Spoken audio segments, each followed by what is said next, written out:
오늘 우리가 읽은 누가복음 2장의 말씀은 우리에게 너무나도 익숙한 그런 장면입니다.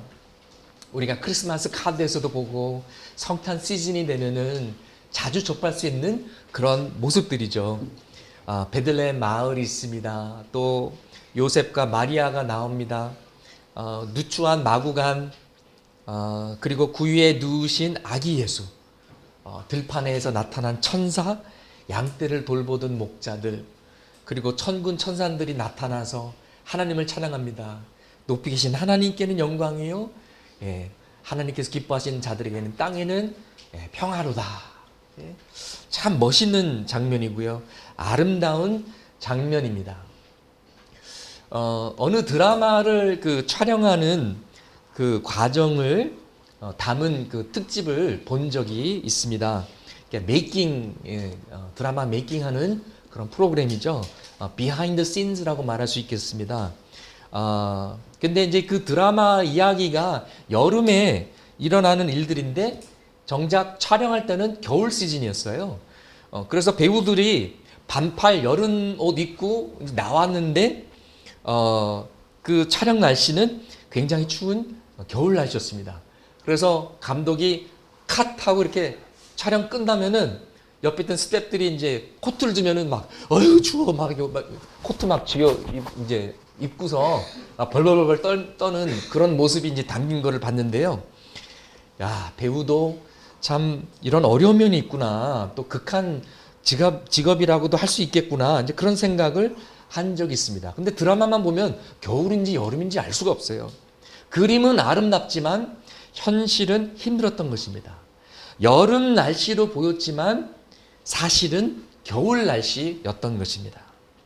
우리에게 너무나 익숙한 이 크리스마스의 장면들, 크리스마스의 풍경은 하나의 아름다운 엽서같이 보일 수가 있습니다. 그러나 현실은 너무나 추웠고 너무나 잔인했습니다.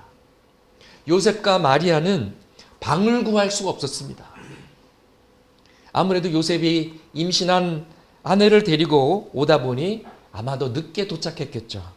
여관들이 이미 꽉 찼습니다. 방이 없었습니다. 그렇다고 그들에게 어떤 방법이나 돈이 있어서 해결할 수 있는 능력도 없었습니다. 치열한 경쟁 사회에서 진 것이죠. 밀려난 것이죠. 그래도 이 상황 속에서 누군가 이 부부를 딱하게 보고 자비를 베풀어서 여기 마구간이라도 있으니 쓰시오라고 내어준 것입니다. 인심을 쓴 것이죠. 예수님은 하나님의 아들이셨지만 특별한 대우를 받지 못하셨습니다. 5성 호텔에서 태어나셔도 모자랄 텐데 집도 아니고 가축이 지내던 마구간이라니요. 이건 마치 오늘날 상황에 비교하자면 어마어마한 재벌의 임신한 딸이 잠깐 바깥에 나갔다가 갑자기 아기를 낳을 수밖에 없어서 그냥 길거리에서 아기를 낳게 되고 주변 사람들의 도움을 받아서 이불이 없으니까 그냥 옷으로 둘둘 말아가지고 임시 방책으로 종이 박스에다가 누인 것 같은, 정말 드라마의 한 편 같은 말도 안 되는 상황이 벌어진 것입니다. 아기가 말 구유에 누인 것이 2000년 전에도 흔한 풍경은 아니었습니다. 오죽하면 천사가 이것이 너희들에게 표적이 되리라 그렇게 말씀했겠습니까? 사인이다. 아직 결혼하지 않은 동정녀 처녀 마리아가 성령의 능력으로 임신한 것도 하나님이 주신 표적이요 사인이요, 또 어린 아기가 말 구유에 누인 것도 하나님이 주신 사인이었습니다. 따뜻한 그림이었습니다. 그러나 차가운 현실이었습니다. 그러나 이것은 어떻게 해서라도 우리를 구원하시겠다는 하나님의 강한 의지를 보여줍니다.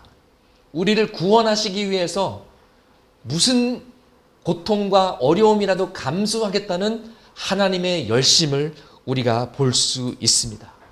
우리를 구원하는 일이 결코 쉽지 않다라는 것을 예수님은 이미 알고 이 땅에 태어나셨습니다. 십자가에서 피 흘리고 희생해야 된다는 것을 알고 자발적으로 이 땅에 오신 것입니다. 그래서 제자들에게도 예수님은 이렇게 말씀하셨습니다. 나는 이 땅에 편하게 살려고 온 것이 아니다. 죽으려고 온 것이다. 십자가를 지고 죄사함을 위해서 죽기 위해서 이 땅에 왔다. 이렇게 분명하게 선포하시고 가르치셨습니다. 요한복음 12장을 보면 예수님께서 마지막 주간을 보내는 것들이 기록되어 있습니다. 이제 종료주일이 지나가고 이제 며칠 있으면 십자가를 지시게 되는데 그 고난주간, 마지막 한 주간을 상세히 기록하고 있는데 요한복음 12장 23절에서 24절 또 27절에 이렇게 기록되어 있습니다. 함께 읽으시도록 하겠습니다. 예수께서 대답하여 이르시되 인자가 영광을 얻을 때가 왔도다. 내가 진실로 진실로 너희에게 이르노니 한 알의 밀이 땅에 떨어져 죽지 아니하면 한 알 그대로 있고 죽으면 많은 열매를 맺느니라. 지금 내 마음이 괴로우니 무슨 말을 하리요? 아버지여 나를 구원하여 이때를 면하게 하여 주옵소서. 그러나 내가 이를 위하여 이때에 왔나이다. 내가 힘들다고, 십자가가 싫다고, 내가 괴롭다고 이 잔이 내게서 지나가게 하옵소서. 이때를 면하게 하여 주옵소서. 내가 하나님께 여쭐 거냐? 아니다. 내가 바로 이 목적을 위해서 이 땅에 왔다. 이렇게 말씀하신 것입니다. 이제 오늘 본문에서 나온 이 베들레헴은 이제 얼마 시간이 지나지 않으면 피바다가 됩니다. 헤롯 왕이 유대인의 왕으로 태어난 아기가 있다고? 그러면 내 자리가 위태롭잖아. 내 밥그릇이 날아갈 수도 있네. 그 두려움과 그 질투와 그래서 이 아기를 없애겠다는 광기 어린 그런 살인하겠다는 그 의도로 명령을 내려서 베들레헴에 사는 수많은 아기들이 죽습니다. 학살이죠. 피바다가 됩니다. 이것이 크리스마스의 어두운 그림자입니다. 아름다운 그림이 아닙니다. 그러나 이것은 이 세상의 현실을 적나라하게 보여줍니다. 이 세상은요, 지금도 굶어 죽는 사람이 있습니다. 지금도 끊임없이 전쟁이 일어나고 있고요. 난민들이 있고요. 살인과 학살이 일어납니다. 욕심과 이기심 때문에 많은 사람들이 고통을 당합니다. 갑질이 있습니다. 왕따 당합니다. 죄와 악이 어느 곳에, 사회 어느 곳이라도 가득합니다. 그래서 예수님께서 오신 것입니다. 그러나 죄 많은 세상에 오셨기 때문에 예수님은 고생하셨습니다. 태어날 때부터 예수님을 죽이려는 악의 세력이 있었고 결국 이 악의 세력에 의해서 죽으십니다. 아니, 살해당했다고 보는 것이 더 정확합니다. 그러나 하나님은 미리 아셨고 오히려 그것을 사용하셔서 승리하시고 구원의 길을 만드셨습니다. 반전이 일어났습니다. 여러분, 권총이라든지 어떤 사형의 도구를 목걸이로 만들어서 메고 다니는 사람은 거의 없습니다. 그런데 십자가 목걸이 다는 사람들은 있습니다. 십자가는 너무나도 비참하고 처참한 사형 도구였습니다. 이 사형 도구를 하나님의 섭리 가운데 구원의 도구요, 생명의 도구로 만드신 것입니다. 할렐루야! 네. 여러분, 우리는 누구를 비하하거나 누구를 얕볼 때, 야, 여기 뭐 아무나 오는 곳이냐? 개나 소나 다 오냐? 뭐 이런 표현을 합니다. 그런데 마국간은 진짜 개나 소나 다 가는 데지 않습니까? 말과 양이 머무는 곳 아닙니까?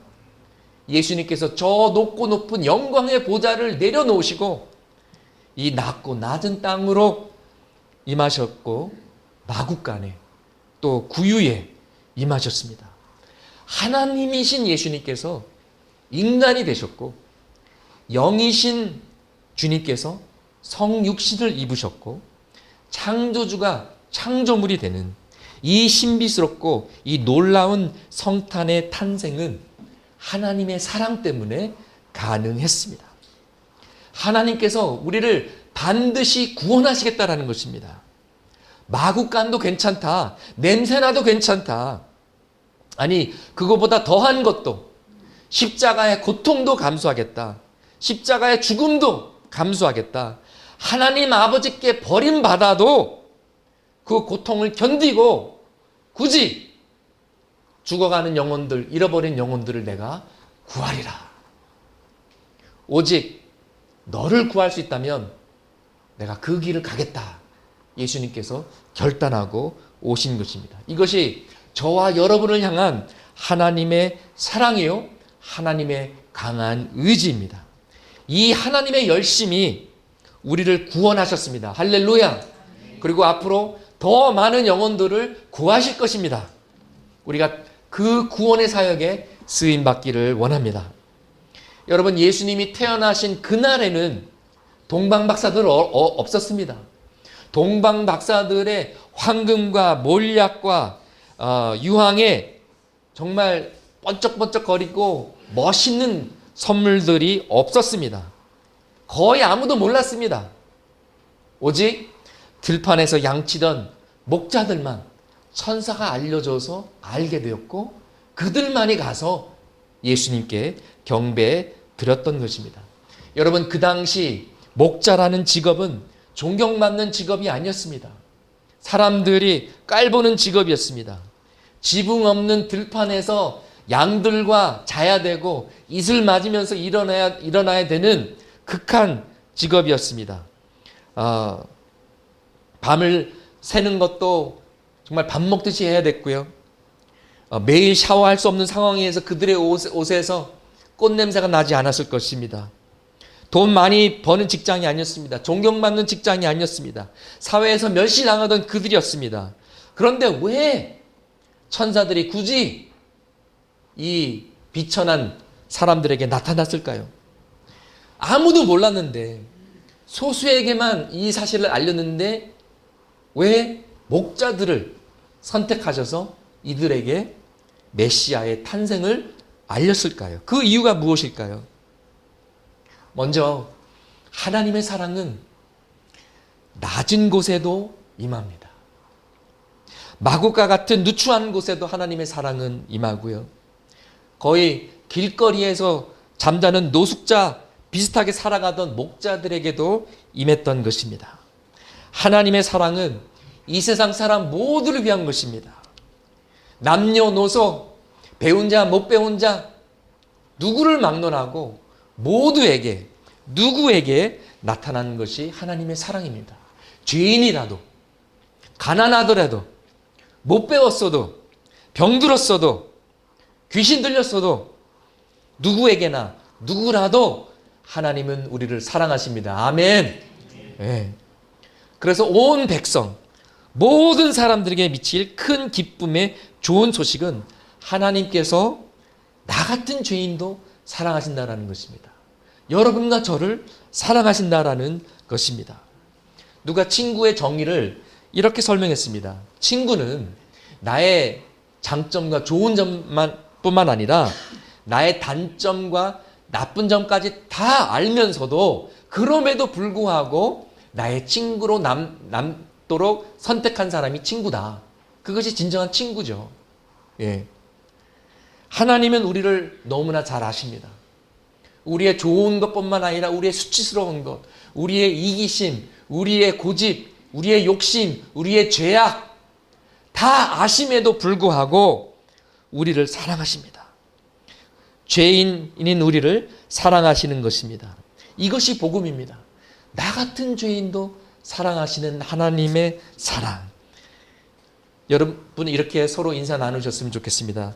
하나님께서 당신도 사랑하십니다. 이게 중요해요. 하나님께서 당신도 사랑하십니다. 예, 인사 나누실까요?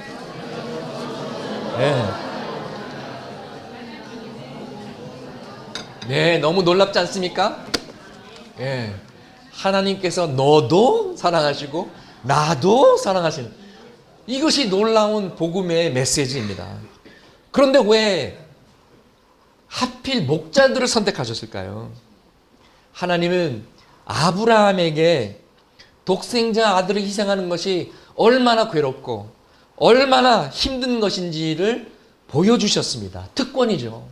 그래서 하나님이 아브라함에게 주신 선물은 이삭의 탄생도 있지만 또 하나님께서 아브라함에게 주신 선물은 자신의 마음을, 속마음을 보여주신 것인데 이삭을 바치라고 시험하신 것입니다.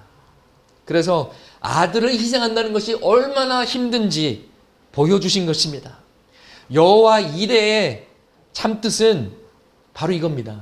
이삭아, 네가 죽지 않은 것은 하나님께서 지금 이 숫양을 공급하신 것처럼 미래에 하나님의 어린 양을 보내주실 것이고 그 하나님의 어린 양이 너의 죄를 대신해서 죽을 것이다.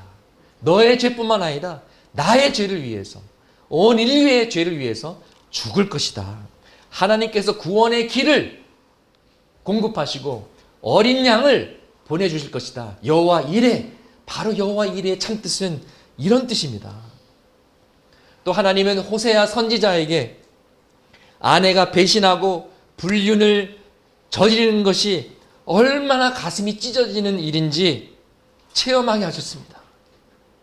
그리고 그럼에도 불구하고 그런 아내를 용서하고 사랑하는 것이 또 얼마나 감동적인 것인지 그 또한 체험하게 하셨습니다.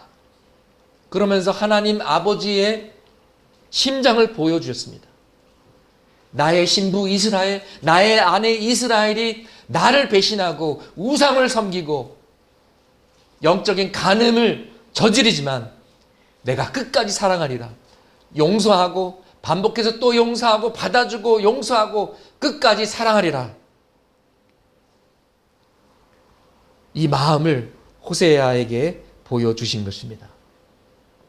여호와 하나님은 이스라엘의 목자이십니다. 이스라엘은 하나님의 양떼들이요 하나님의 백성들입니다. 여러분, 목자의 마음을 누가 제일 잘 알겠습니까? 목자의 애타는 마음을 누가 제일 잘 이해하겠습니까? 다른 목자들 아니겠습니까?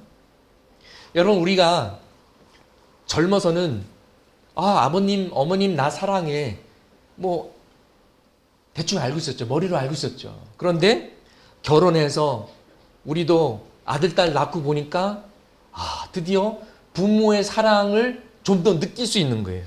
깨닫게 되는 거예요. 부모님한테 죄송한 거예요. 네. 엄마가 되고 아빠가 돼 보니까 그 부모의 수고를 비로소 조금이나마 깨닫게 되는 것입니다. 여러분, 누가 담임 목사의 마음을 잘 해야 될까요? 네.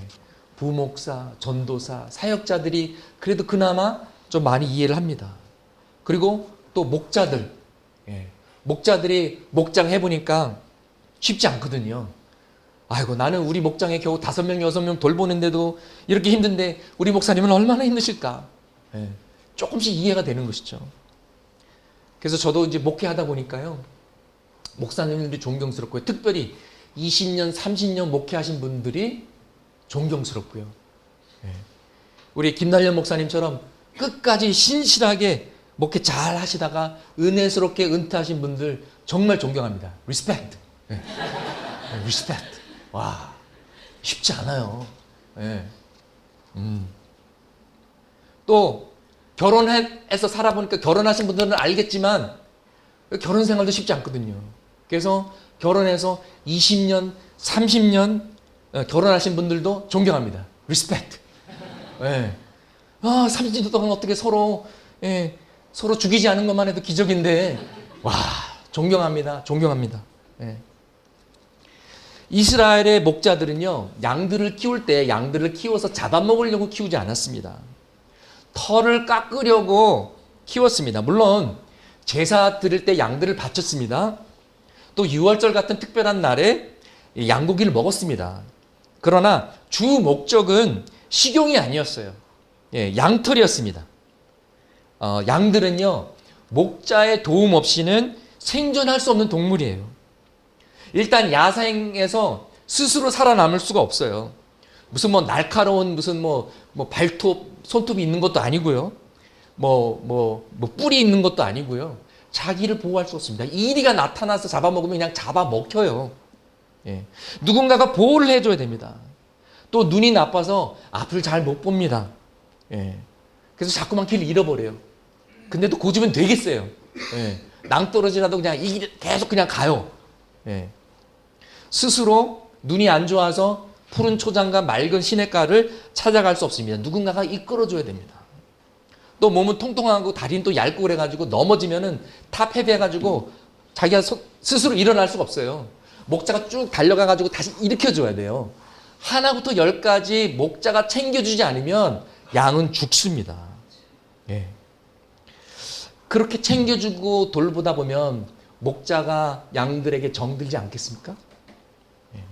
그러니까 이름을 하나씩 지어주는 것이죠.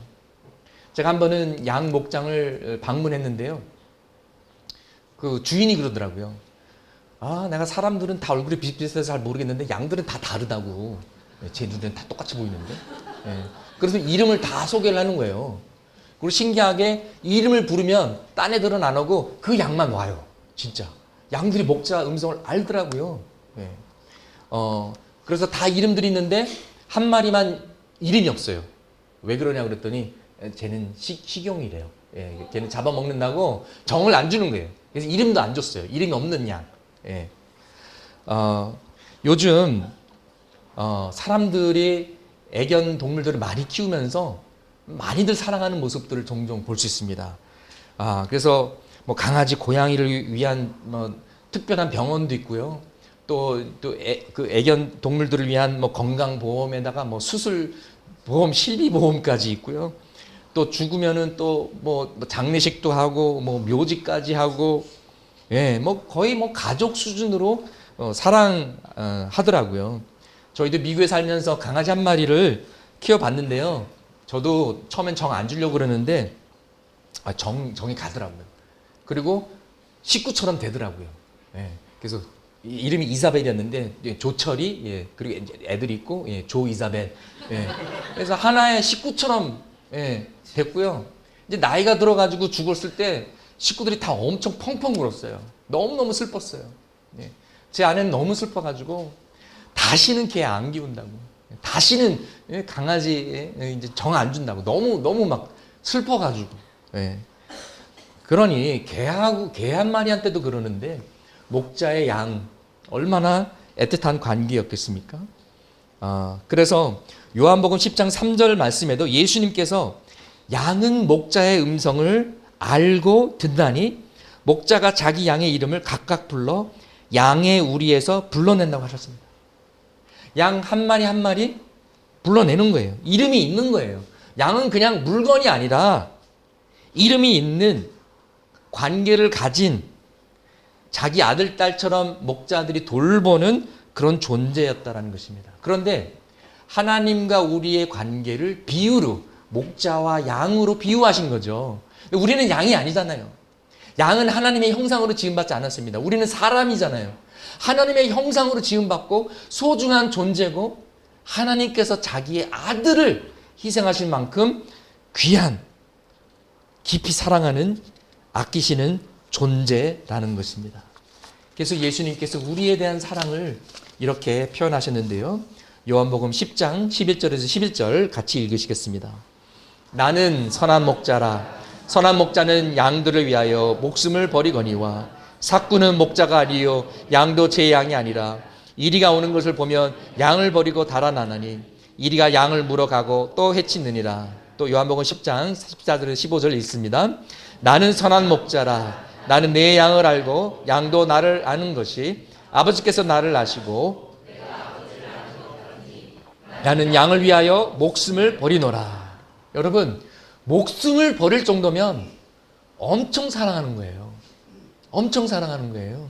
예. 이제 막 연애 시작했다. 예. 자기 나 사랑해? 목숨을 버릴 만큼 사랑해? 예. 근데 대답하는데 1초 더 걸려. 왜 망설였어? 예. 여러분, 누구를 위해서 죽는다는 거는 쉬운 것이 아니에요. 정말 강한 사랑, 깊은 사랑 아니면 불가능한 것입니다. 우리의 목자 되신 하나님의 마음을 누가 제일 잘 이해할 수 있을까요? 양치는 목자들이었습니다. 그래서 그들에게 천사가 나타나고 그들에게 우리 영혼의 목자, 선한 목자가 오셨다. 우리를 위해 목숨까지 바칠 선한 목자가 오셨다. 이 메시지를 전하게 된 것입니다. 하나님은 우리를 사랑하시기 때문에 우리의 고통을 아십니다. 우리의 아픔을 느끼십니다. 우리의 머리카락 숱까지도 헤아리고 계시고요. 우리의 모든 아픔과 모든 상황을 꿰고 계십니다. 우리 때문에 마음 아파하시고 잠 못 주무시고 슬퍼하십니다. 우리의 죄 때문에 괴로워하시고 우리가 자유하기를 원하십니다. 우리가 진정한 평화와 사랑과 생명을 알고 누리길 원하십니다. 사단의 노예가 돼서 죄의 노예가 돼서 질질 끌려가는 것을 원하지 않으시고 우리가 하나님을 알고 자유와 구원을 받기를 원하십니다. 예수님께서 이렇게 설명하셨습니다. 요한복음 10장 10절 말씀 같이 읽으시겠습니다. 도둑이 오는 것은 도둑질하고 죽이고 멸망시키려는 것뿐이요 내가 온 것은 양으로 생명을 얻게 하고 더 풍성히 얻게 하려는 것이라. 사단은 하나님이 주신 축복을 뺏어갑니다. 우리를 죽이려고 합니다. 그러나 예수님은 우리가 생명을 얻고 풍성한 삶을 누리기를 원하시는 것입니다. 하나님은 우리가 목자 없는 양들처럼 방황하는 것에 가슴 아파하셨습니다. 죄에 무너지고 사단의 먹이가 되는 것을 가슴 아파하셨습니다. 그래서 에스겔 34장 8절 말씀 첫 부분에 이렇게 말씀하셨는데요. 세 번역으로 함께 읽으시겠습니다. 나 주 하나님의 말이다. 내가 나의 삶을 두고 맹세한다. 내 양떼가 악탈을 당하고 참으로 내 양떼가 온갖 들짐승에게 공격을 당하고 살육당하여 그것들의 먹이가 된 것은 목자가 없기 때문이다. 그래서 하나님께서 결단하십니다. 내가 내 양들을 돌보리라. 내가 내 양들을 구출하리라. 구원하리라. 그래서 에스겔 34장 11절에서 15절 같이 또 있습니다. 참으로 나 주 하나님이 말한다.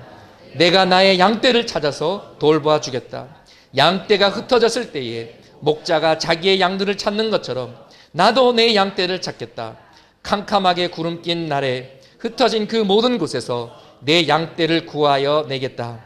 내가 여러 민족 속에서 내 양떼를 데리고 나오고 그 여러 나라에서 그들을 모아다가 그들의 땅으로 데리고 들어가서 이스라엘의 산과 여러 시냇가와 그 땅의 모든 거주지에서 그들을 먹이겠다.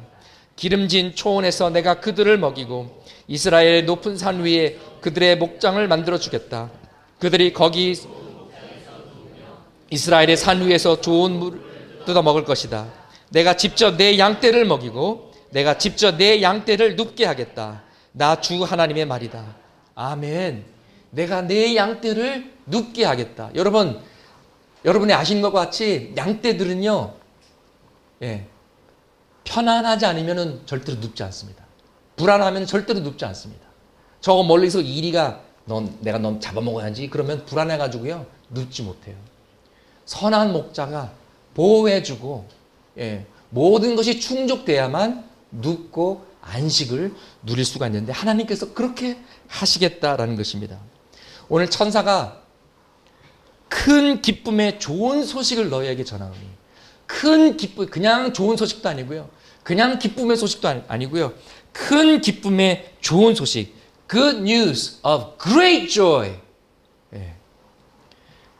오늘 이 시대의 표현으로 좀 바꾸자면 슈퍼 울트라 판타스틱 기똥찬 최고의 복된 소식이 바로 복음이라는 것입니다. 예수님 때문에 우리가 살았다. 예수님 때문에 우리가 구원을 받았다. 예수님 때문에 목적이 생겼고 예수님 때문에 삶의 의미가 있고 예수님과 함께하면 모든 것을 극복할 수 있다. 슬픔과 고통도 하나님께서는 승화시킨다. 하나님이 우리를 사랑하신다. 우리를 고아처럼 내버려 두지 않는다. 임마누엘 하나님께서 우리를 도와주신다. 우리는 혼자가 아니다. 이런 기쁜 소식이라는 것입니다. 그런데 우리가 도대체 무엇으로부터 구원을 받았느냐? 우리가 무엇으로부터 구원을 받았는지 우리가 생각해야 됩니다. 기쁜 소식을 받아들이기 전에 나쁜 소식을 우리가 이해해야만 되는 것입니다. 나쁜 소식이 무엇인가요? 인간은 모두 사형 선고를 받았다라는 것입니다. 우리 모두 시한부 인생을 살고 있다는 것입니다. 사람은 누구든지 죽습니다. 부자나 가난한 자나 남녀노소 할 것 없이 다 죽습니다. 그리고 죽음 후에 모두 하나님의 심판을 받게 되었습니다. 모두 죄인이기 때문에 거룩하신 하나님의 정의로운 심판을 받을 때 천국을 갈 수 있는 만큼의 의인은 한 사람도 없습니다. 다 죄인이기 때문에 지옥의 심판을 면할 길이 없었습니다. 이것이 나쁜 소식입니다. 그런데 주님께서 오셔서 구원받을 수 있는 길을 열어주신 것입니다. 물론 이 땅에 살면서도 지옥과 같은 고통이 있습니다. 그러나 그것은 사실 진짜 지옥의 고통과 비교하면 아무것도 아닙니다. 인간은 하나님과 단절되었기 때문에 그 후유증을 겪습니다. 태양과 멀어지면 추워지는 것과 같은 원리입니다. 하나님과 멀어지면 사랑과 멀어지고 평화에서 멀어지고 하나님과 단절되면 그 결과는 죄와 고통과 슬픔입니다. 인간이 스스로 해결할 수 없는 근본적인 외로움이 있습니다. 많은 친구들과 함께 있어도 그 근본적인 외로움은 사라지지 않습니다. 결혼해도 이 외로움은 해결되지 않습니다. 우리 영혼 안에 깊은 목마름이 있습니다. 그리고 성공해도 이 목마름은 가시지 않습니다. 아무리 행복한 삶을 살아도 인생의 허무함을 느낍니다.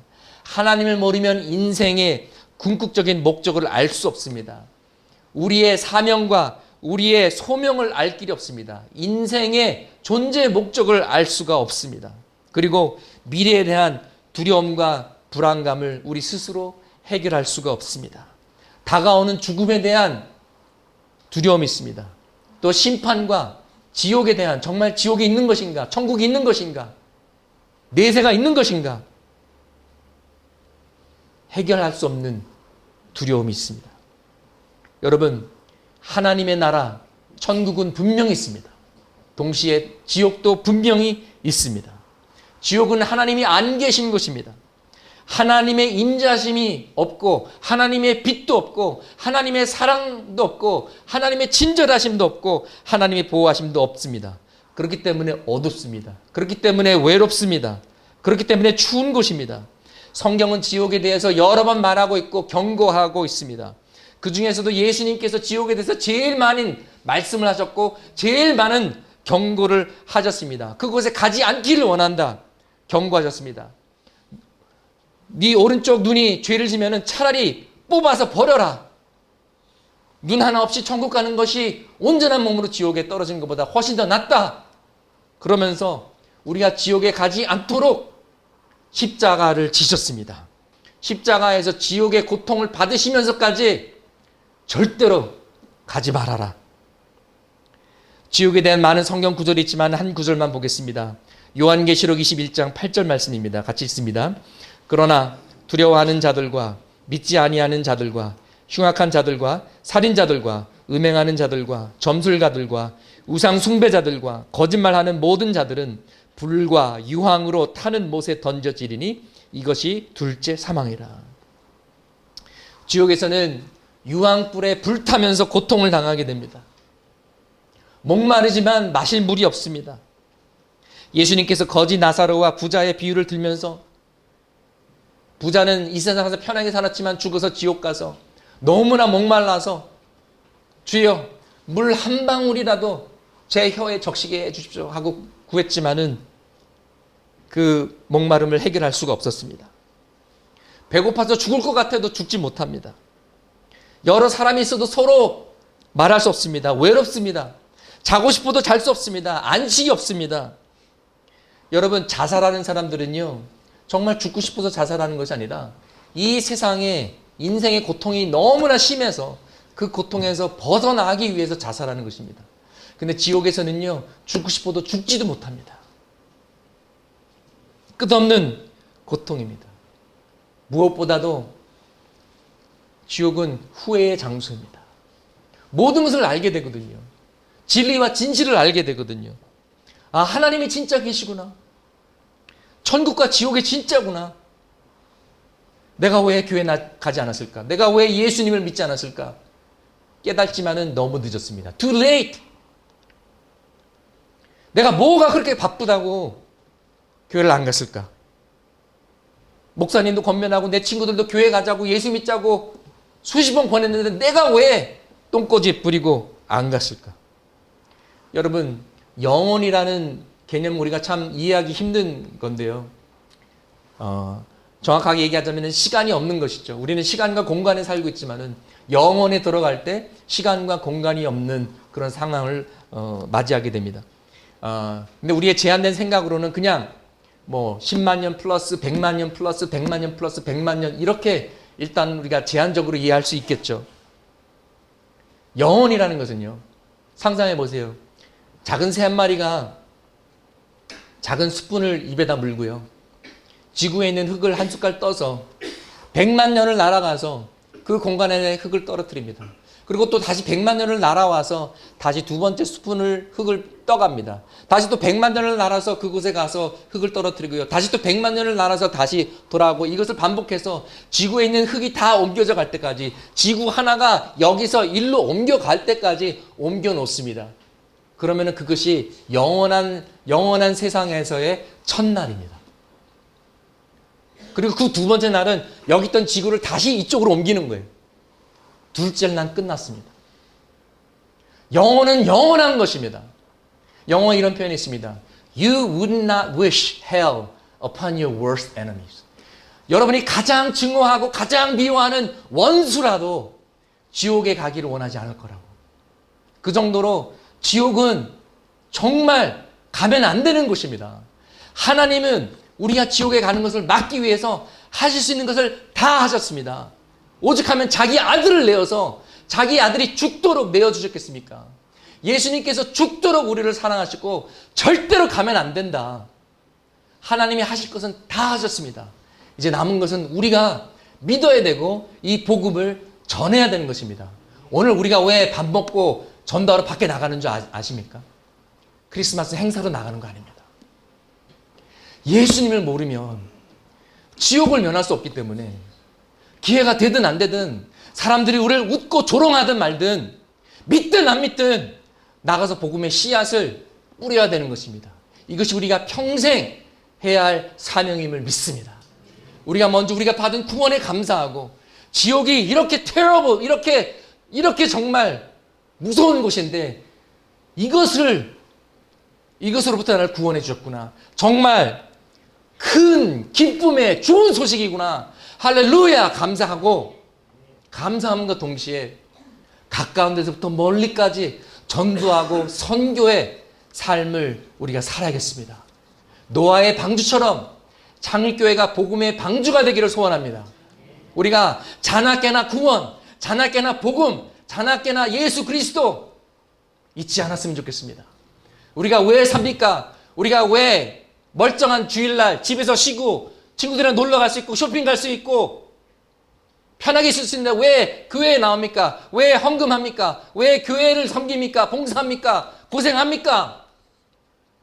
예수 그리스도와 구원의 사역을 위해서 하나님이 이 땅에서 하고 계시는 구원의 사역에 우리가 동참하기 위해서 한 영혼이라도 더 구원하기 위해서 우리 식구들, 지인들, 사랑하는 자들 한 영혼이라도 더 데리고 같이 하나님 나라에 들어가기 위해서 우리가 기도하고 애써야 될 것입니다. 찬송가 522장에 이런 찬송이 있습니다. 웬일인가 내 형제여 주 안에 믿다가 죗값으로 지옥 형벌 너도 받겠구나. 웬일인가 내 형제여 마귀만 따르다 저 마귀 지옥 갈 때에 너도 가겠구나. 웬일인가 내 형제여 재물만 취하다 세상 물질 불탈 때에 너도 타겠구나. 웬일인가 내 형제여 죄악에 매여서 한없이 고생하는 것 참 못 보겠구나. 사랑하는 내 동포여 주께로 나오라. 십자가에 못 박힌 주 너를 사랑하네. 우리가 잘 아는 요한복음 3장 16절 말씀 같이 선포하시겠습니다.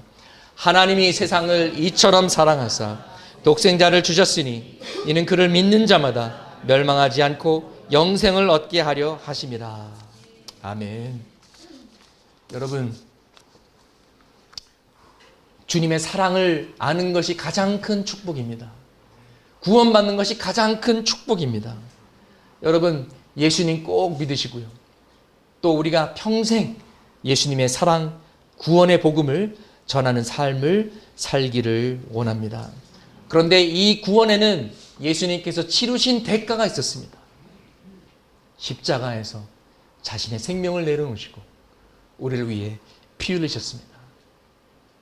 우리가 잊지 맙시다. 그 사랑 잊지 말고 평생 빚진 자 되어 은혜에 감사하며 살기를 소망합니다.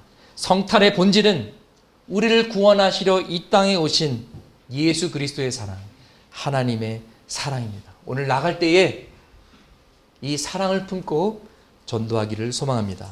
기도하시겠습니다.